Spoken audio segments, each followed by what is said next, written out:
We have the left playing with language Yeah. to deceive other people. That never happens. It particularly did not happen in 1917 when the new Bolshevik regime took over. Drink. I had to. You know I had to. Because this is Bolshevik bullshit, It right? is. This is exactly what they're doing. I don't know where all the things are. Bolsheviks. Drink. So this is CNBC. This is one of the most reliably leftist networks in the world. They probably view this as good, of course. Wall Street has purchased hundreds of thousands of single-family homes since the Great Recession. Here's what that means for rental prices. Now, this article is from 2023, so it's recent enough that it matters. Institutional investors may control 40% of single-family rental homes by 2030, according to MetLife Investment Management, and a group of Washington, D.C. lawmakers say Wall Street needs to back away from the market. What we're saying is don't have private equity buying up single-family homes.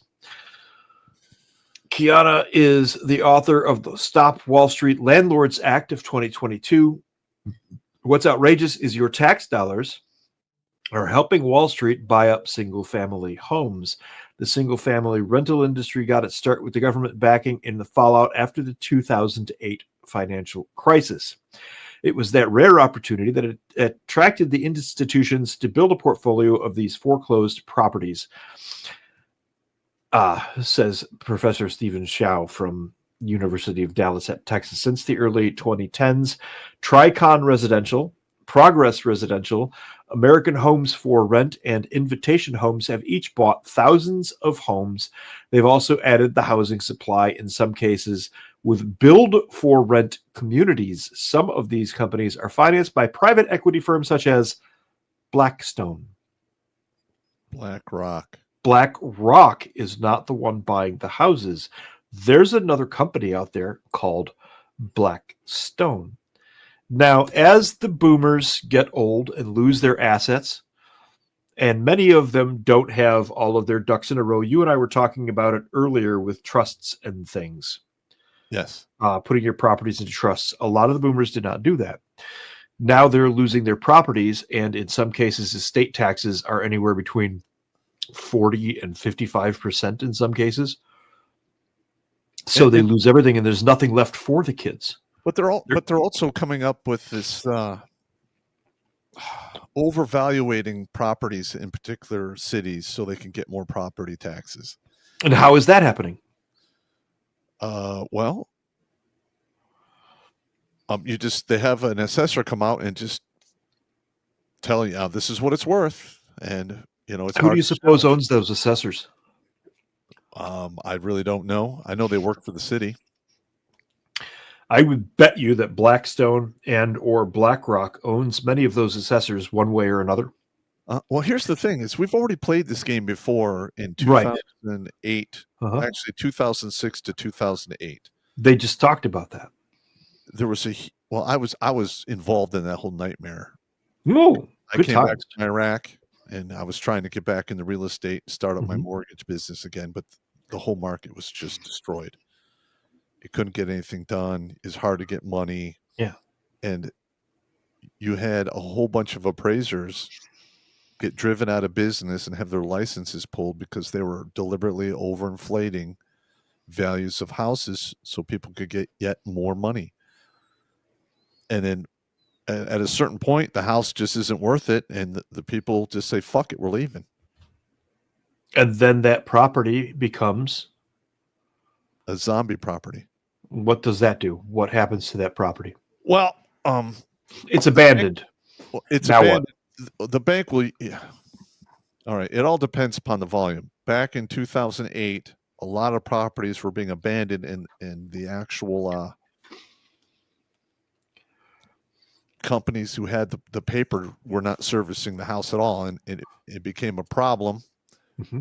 But that's where I got the house I have in Berkeley was basically on the condemned list because it used to be a drug house. in Yeah. Berkeley. Who knew? And I got it dirt cheap. Let's face it, we both knew enough kids that were doing drugs in high school. Yeah. But the thing is I got the house. I put money Yeah. into it. I fixed it back up. They came and did the inspection. They said it was good to go. And I got that house for I think $78,000. Wow. Yeah. Wow. Yeah. Is that one paid off? No.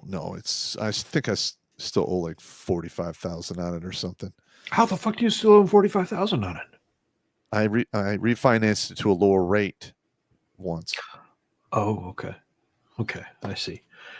So back to the abandoned zombie properties. If that house is on the books at a bank, there's an obvious problem there if you know anything about finance at all. And I don't know a lot about finance, but this one's pretty fucking obvious. A piece of property with nobody living on it and a house sitting on that property to a bank is a negative. It's a net negative because it's just sitting there and the bank probably has to pay the taxes. They pay the taxes and they have to maintain the upkeep because the city, if they let everything just go, it has to be kept to a certain level. Cut the grass. Yeah. If the roof gets blown off, they got to patch that. The city will step in and take care. I don't know about repairing the roof or anything, but they take care of the outside of the property to make it presentable.